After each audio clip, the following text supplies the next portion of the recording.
देखिए भैया, एगो गीत आप सबके बीच हम प्रस्तुत करे जा रहल बनी।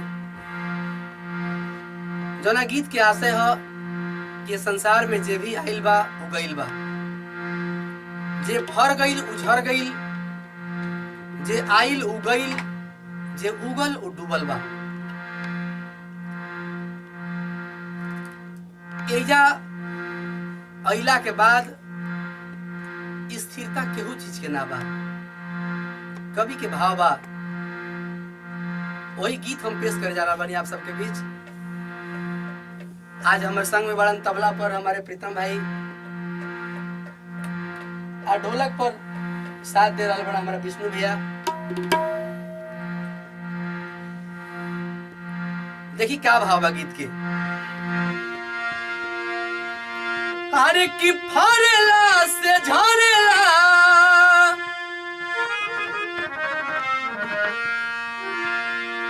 जे फरेला उ झरेला। गीत में भाव बा, सारगर्भित बा, हर एक लाइन पर गौर करबे भैया। कि फरेला से झरेला, अब बरेला से बुताला, गरम मसाला दुनिया एगो आवेला एगो जाला। गरम मसाला दुनिया एगो आवेला एगो जाला। फरेला से झरेला, फरेला से झरेला, बरेला से बुताला, गरम मसाला दुनिया एगो आवेला एगो जाला। गरम मसाला दुनिया एगो आवेला एगो जाला।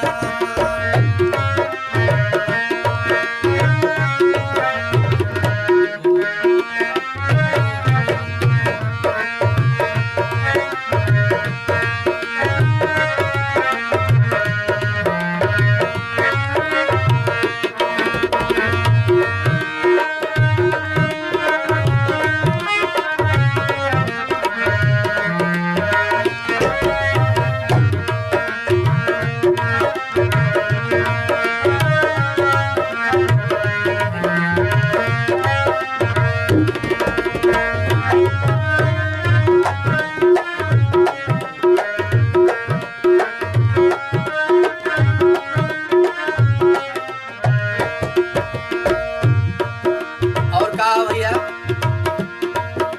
ये धरती पर महान महान योद्धा महापुरुष आइल। आवाज हमने के इतिहास में पढ़त नहीं, केहू देखे खातिर मिलत ना बा। पंडित में महापंडित ज्ञानी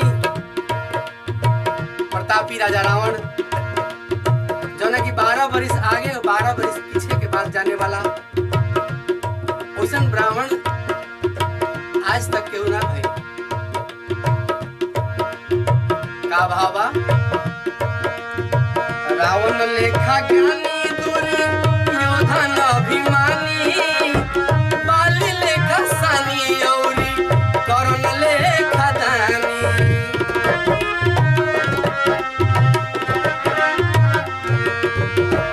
रावण लेखा ज्ञानी दूरी योधा न अभिमानी, बाली लेखा ज्ञानी औरी करण लेखा दानी।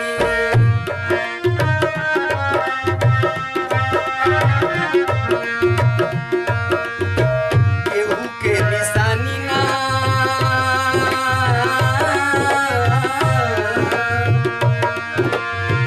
आज केहू के निशानी भेटात नइखे। केहू के निशानी ना, केहू के निशानी ना, खोजले बेटाला, धर्मशाला दुनिया एगो आवेला एगो जाला।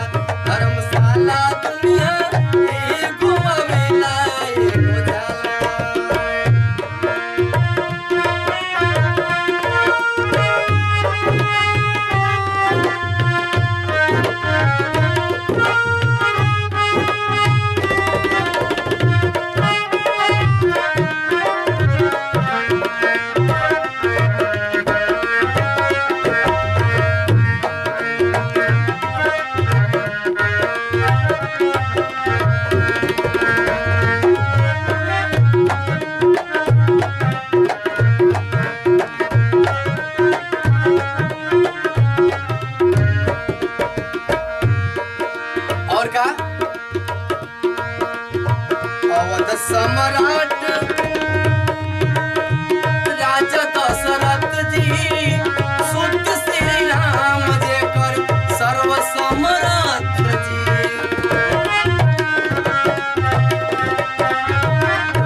खाली सुनतनी पढ़तनी।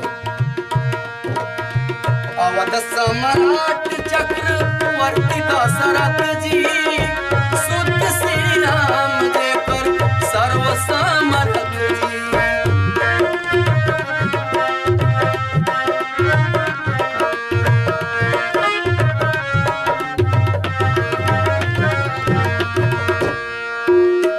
और का मुवला बला सजे का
लास्ट भावा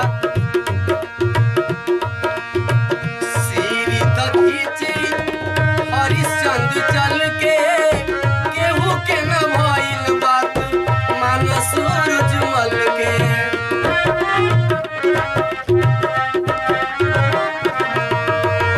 श्री दधीची राजा हरिश्चंद्र चल के केहू के न भइल धरती सुन सूरज मल के।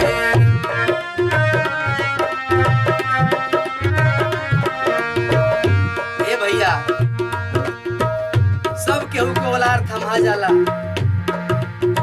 लेकिन जौना बेरी यमराज के काल के ओलार आवेला ना केहू अब तक बर्दाश्त कइले बा ना केहू से सहाय।